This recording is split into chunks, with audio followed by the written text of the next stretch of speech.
Welcome to open plots. మీరు విజయవాడలో మంచి పెట్టుబడి అవకాశాన్ని వెతుకుతున్నారా? కమర్షియల్ మరియు రెసిడెన్షియల్ ఉపయోగాలకు అనువైన ఒక కొత్త ఇంటిని మీకోసం తీసుకువచ్చాం. పెనమలూరులో NH65 హైవేకి అతి సమీపంలో G+2 ఇండిపెండెంట్ హౌస్ అమ్మకానికి అందుబాటులో ఉంది. ఈ వీడియోలో ప్రాపర్టీ స్పెసిఫికేషన్లు, అద్భుతమైన లొకేషన్ మరియు పెట్టుబడి లాభాల గురించి వివరంగా తెలుసుకుందాం. G+2 ఇండిపెండెంట్ హౌస్ విజయవాడలో పెనమలూరులో కలదు. ధర 1.75 CR. ఈస్ట్ ఫేస్లో కలదు. Total plot area 100 square yards.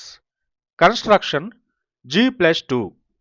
Total buildup area 2700 square feet. Ground floor 900 SFT. Commercial యూస్కి బాగుంటుంది. First floor 900 SFT residential purpose. Second floor 900 SFT residential purpose.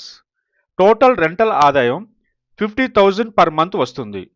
నిర్మాణం పూర్తవడానికి మరో 1 నెల మాత్రమే పడుతుంది. ఈ ప్రాపర్టీ కమర్షియల్ మరియు రెసిడెన్షియల్ ఉపయోగాలకు ఎంతో అనువైనది. గ్రౌండ్ ఫ్లోర్లో షాపులు, ఆఫీసులు, బిజినెస్ స్పేస్కి ఉపయోగించుకోవచ్చు. అప్పర్ ఫ్లోర్స్ రెసిడెన్షియల్గా ఉండటంతో మీరు లీవింగ్ స్పేస్గా వాడుకోవచ్చు లేదా రెంటల్ ఆదాయాన్ని పొందవచ్చు. NH65 హైవేకి రెండవ ఫ్లాట్ కావడం వల్ల ట్రాఫిక్ ఎక్కువగా ఉండే ప్రదేశం కమర్షియల్ వాల్యూను పెంచే అవకాశం.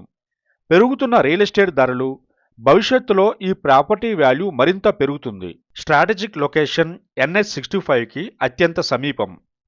విజయవాడ పండిట్ నెహ్రూ బస్టాండ్కి 11 కిలోమీటర్స్, విజయవాడ రైల్వే స్టేషన్కి 11 కిలోమీటర్స్, గన్నవరం ఎయిర్పోర్ట్కి 13 కిలోమీటర్స్, అమరావతి రాజధానికి 25 కిలోమీటర్స్ డిస్టెన్స్ ఉంటుంది.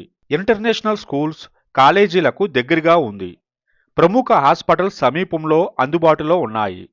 మేజర్ మాల్స్, ఎంటర్టైన్మెంట్ హబ్లకు సులభంగా చేరుకోవచ్చు. ఇది ఎందుకు బెస్ట్ ఇన్వెస్ట్మెంట్ అంటే హై రిటర్న్స్. ప్రతి నెల 50,000 వరకు రెంటల్ ఆదాయం పొందవచ్చు. కమర్షియల్ మరియు రెసిడెన్షియల్ కలయిక డ్యూయల్ ఇన్కమ్ పొందే అవకాశం. భవిష్యత్తు విలువ పెరుగుదల. NH65 అభివృద్ధి చెందుతున్న ప్రైమ్ లొకేషన్. అన్ని సౌకర్యాలకు సమీపం. ప్రయాణం, చదువు, హెల్త్ కేర్, షాపింగ్ అన్నీ దగ్గరే.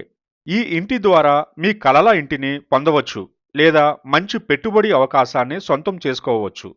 ఇప్పుడే బుక్ చేసుకోండి. ఆలస్యం చేయకండి. మరిన్ని వివరాల కోసం మమ్మల్ని సంప్రదించండి. ధన్యవాదాలు.